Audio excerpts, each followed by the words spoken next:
Hello again, and I'm Brian Stewartley. Since today's plenary, there has been much debate regarding the way funds will be allocated, as well as which institutions will be taking the lead on various initiatives. Our first story is from the BBC. Many nations in Africa are in debt to the International Monetary Fund and the World Bank. The BBC spoke with representatives from Botswana and Côte d'Ivoire about how this may affect their maternal health initiatives. We are a country where investing in our infrastructure, investing in our health system is appealing. You will see return. You will see effective change. Does Botswana have any, what you could say, 100% clear debt-free money that it would itself be able to put into these initiatives? Not as of right now. Côte d'Ivoire doesn't have any allusions to being financially independent at this point. We are hoping to achieve that. What we have is essentially a grant from IMF, which is a set amount of money. So hopefully we can work within that allotment and as a result not accumulate further debt beyond that. The BBC also spoke with representatives from the People's Republic of China and the United States of America. That relief will only be possible if those donor countries also follow a course of action which the United States of America can approve of. The IMF and the World Bank are notorious for instituting aid, international aid that is tied to specific national policies.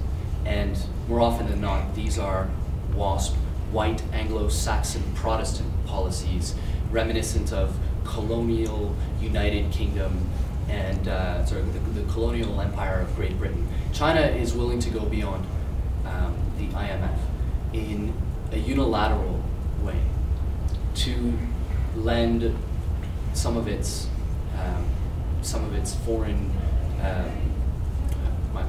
some of its reserves in order to further respect the sovereignty of nations and have them conduct their own implementation of this aid. And this is very important to China. It is at the heart of our international policies. It has been a pleasure, and this has been a People's Republic of China announcement. Thank you very much. Thank you very much. I'm Michael Brabenat-Wilcock, BBC Health in Montreal. Thanks, Michael. Now for a perspective on the role of education in African development, we go to our SABC correspondent. Luckily, I was fortunate enough to catch up with the one delegate here in MonWHO representing an NGO, Save the Mothers, operating out of Uganda. The Africa Bloc has listened to Save the Mothers and the need for it, and it has incorporated certain educational programs within its resolution, but I think that a broader scope of education in faith communities, in law, in more schools needs to be a priority at this moment. Representing the SABC, this is Nathaniel Feinstein. Have a good night. Thanks, Nathaniel. Our next... I'm sorry. I can't do this. Stop making me lie. Yeah? Well, this just in. I quit.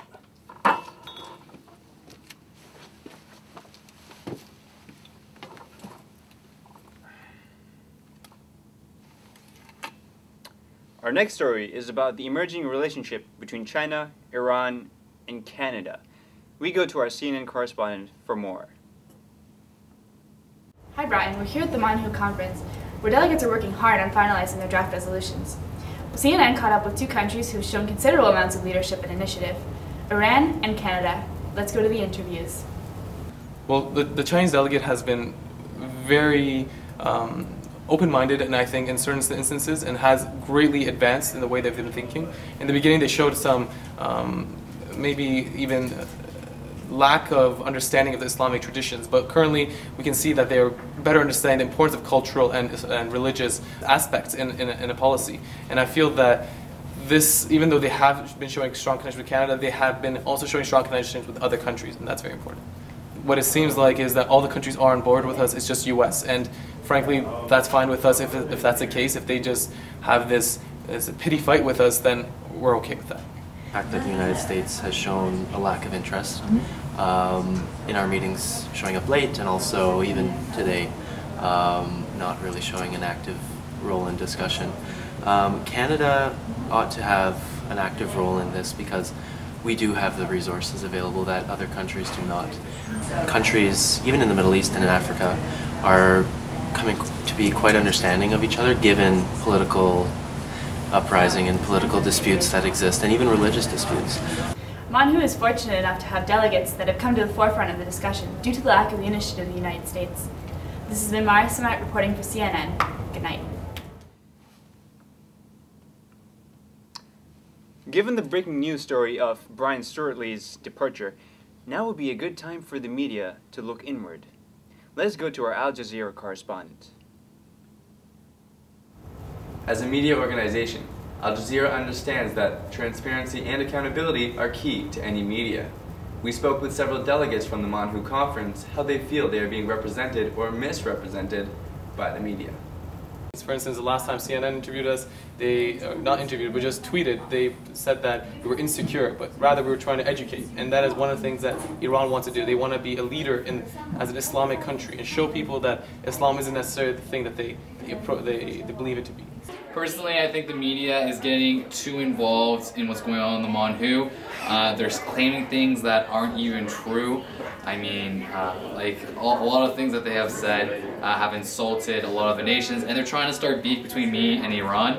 And me and Iran have been boys back since the beginning of days. So start beef between me and Iran. We would like to point out that the media has been misrepresenting the African bloc. They've said we're not able to work together and we don't have a clear leadership. We believe this is completely false. We have been able to come up with a working paper that all 16 countries present have agreed upon despite very different cultural views. So we are very unhappy about the media's representation of our work. In an Al Jazeera exclusive, we spoke with the director of the conference, Sebastian Forte, on how he feels about Twitter and the value of a critical media. I believe that the Twitter is an important tool in promoting policy that has been constructed to the public. However, it can be abused by reckless individuals, which do not necessarily need to be media corporations. To get in on the controversy, make sure you follow the Twitter feed and monwho.org. For Al Jazeera, I'm Joel Balsam. Thanks for that, Joel. We'll be following that story. Look for coverage tomorrow of the final resolutions. That's all the time we have. I'm Fahim Mahim.